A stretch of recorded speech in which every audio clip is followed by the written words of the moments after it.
Minda. Mahilig siya mag-garden.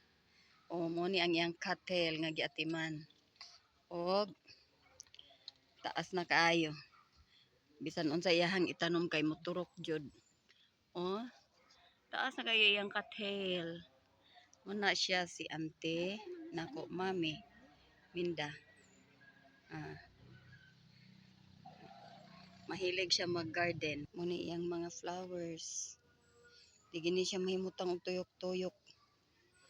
Mana siya. Sugod pang manggod sa bata pa ni siya kay na-train siya sa iyahang mama.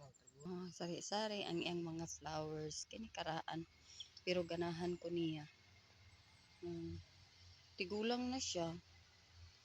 75 years old. Pero tanawak unsa ka clean ang iyahang garden. Mas clean pa siya usahay sa akong garden kay mas busy ko. Bitaw.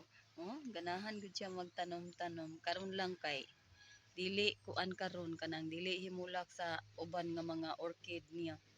Pero daghan kayo ni siya og mga tanom klase-klase, na mga gulay, na siya kamutihan. Tanawa yang kamutihan. 75 years old, mag 76 karong December, pero tanawa ang iyang garden. Dili siya magpuyo, grabe siya ka limpyo ang iyang garden. Namunga na iyang sili. Wala pa namulak iyang bandang. Pero siya nagbulak na pagkaanindot niya. Idol kay nako siya nga mami. Daghan siya mga antorium kaso karon nga panahon dili timbulak.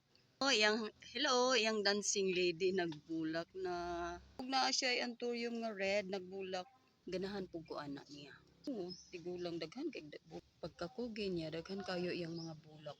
Ang mga talamnon sari-sari napod o naapa, naapa, naapa, naapa.